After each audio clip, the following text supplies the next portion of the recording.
ನಾನಿವತ್ತು ಎಲೆಕ್ಟ್ರಿಕ್ ಕೆಟಲನ್ನು ಯಾವ ಥರ ವಾಶ್ ಮಾಡೋದು ಅಂತ ತೋರಿಸ್ತಾ ಇದ್ದೀನಿ ನೋಡಿ. ಮೊದಲಿಗೆ ಈ ಕೆಟಲ್ ತಂದ ತಕ್ಷಣ ಈ ಥರ ಗಮ್ ಟೇಪ್ ಹಾಕಿಬಿಟ್ಟು ಒಂದು ಸೈಡ್ ಫುಲ್ ಈ ಥರ ತೋರಿಸ್ತಾ ಇದ್ದೀನಿ. ಈ ಥರ ಟೇಪ್ ಹಾಕಿಬಿಟ್ಟು ಈಗ ಇದನ್ನು ನೀಟಾಗಿ ನೀವು ಸೋಪ್ ಹಾಕಿ ಸ್ಕ್ರಬ್ ಮಾಡಿ ವಾಶ್ ಮಾಡ್ಕೊಳ್ಳಿ. ತಂದ ತಕ್ಷಣ ನೀವು ನೀರು ಕಾಯ್ಸೋಕ್ಕೆ ಹೋಗ್ಬಾರ್ದು. ತಂದ ತಕ್ಷಣ ಇದನ್ನು ವಾಶ್ ಮಾಡಬೇಕು. ವಾಶ್ ಮಾಡಿ ಆಮೇಲೆ ಒಣ ಬಟ್ಟೆಯಲ್ಲಿ ಒರೆಸ್ಬಿಟ್ಟು ಡ್ರೈ ಆದಮೇಲೆ ಇದನ್ನು ನೀವು ಯೂಸ್ ಮಾಡ್ಕೋಬೋದು.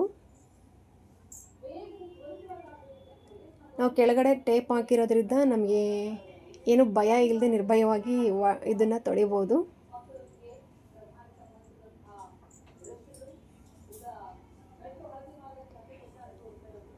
ಆಲ್ರೆಡಿ ತುಂಬ ಜನ ನೀವು ಯೂಸ್ ಮಾಡಿರೋರಿಗೆ ಗೊತ್ತಿರುತ್ತೆ. ಯಾರು ಹೊಸಬ್ರು ಇರ್ತಾರೆ, ಕೆಟಲ್ ಬಗ್ಗೆ ಏನೂ ಇನ್ಫಾರ್ಮೇಷನ್ ಇರೋದಿಲ್ಲ, ಅಂಥವ್ರಿಗೋಸ್ಕರ ಈ ವಿಡಿಯೋ. ಈಗ ವಾಶ್ ಮಾಡಿದ್ದಾಯಿತು. ಈಗ ಒಂದು ಒಣ ಬಟ್ಟೆ ತೊಗೊಂಡು ಇದನ್ನು ನೀಟಾಗಿ ನಾನು ಒರೆಸ್ತಾ ಇದ್ದೀನಿ.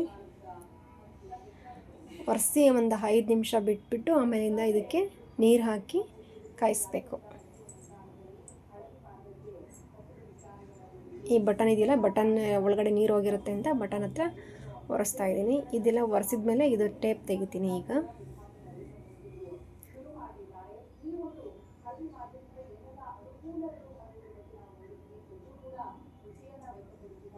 ಒಳಗಡೆದೇನು ಒರೆಸೋದು ಬೇಕಾಗಿಲ್ಲ, ತೊಳೆದಿರ್ತೀವಿ. ಈಗ ಟೇಪ್ ತೆಗಿತಾ ಇದ್ದೀನಿ ನೋಡಿ. ತೆಗೆದೆ ಇದು ಒಳಗಡೆ ಒಂದು ಸ್ವಲ್ಪನೂ ನೀರು ಹೋಗಿಲ್ಲ ನೋಡಿ, ಎಷ್ಟು ನೀಟಾಗಿ ಡ್ರೈ ಆಗಿದೆ. ಈಗ ಒಣ ಬಟ್ಟೆನಲ್ಲೇನೆ ಇದನ್ನು ಒರೆಸ್ಕೊಂಡ್ರೆ ಆಯಿತು. ಈಗ ಇದಕ್ಕೆ ಒಂದು ಅರ್ಧ ಅಥವಾ ಮುಕ್ಕಾಲು ಭಾಗ ನೀರು ಕಾಯಿಸ್ಕೋಬೇಕು. ತುಂಬ ನೀರು ಹಾಕಿ ಕಾಯಿಸಬಾರ್ದು. ಒಂದು ಅರ್ಧ ಮುಕ್ಕಾಲು ಭಾಗ ನೀರು ಹಾಕಿ ಒಂದು 30 ಸೆಕೆಂಡ್ ಅಥವಾ 40 ಸೆಕೆಂಡ್ ಸ್ವಿಚ್ ಆನ್ ಮಾಡಿ, ಈ ಕೆಟಲಲ್ಲಿ ಒಂದು ಬಟನ್ ಕೊಟ್ಟಿರ್ತಾರೆ ಆನು ಆಫು, ಆ ಬಟನ್ನ ಆನ್ ಮಾಡಿ ಒಂದು 30 ಸೆಕೆಂಡ್ ಅಥವಾ 40 ಸೆಕೆಂಡ್ ಬಿಟ್ಟರೆ ನೀರು ಕಾಯುತ್ತೆ.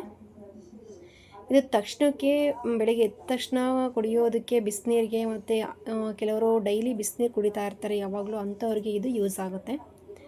ಹಾಸ್ಟೆಲಲ್ಲಿ ಸ್ಟೂಡೆಂಟ್ಸ್ಗಂತೂ ತುಂಬ ಯೂಸ್ ಆಗುತ್ತೆ ಇದು. ಬಿಸಿನೀರು ಕಾಯಿಸ್ಕೊಂಡು ಕುಡಿಯೋದಕ್ಕೆ, ಕೆಲವರಿಗೆ ಬಿಸಿನೀರೇ ಕುಡಿಬೇಕು ಅನ್ನಿಸ್ತಿರುತ್ತೆ, ಅಂಥವ್ರಿಗೆಲ್ಲ ಇದು ಬೆಸ್ಟು.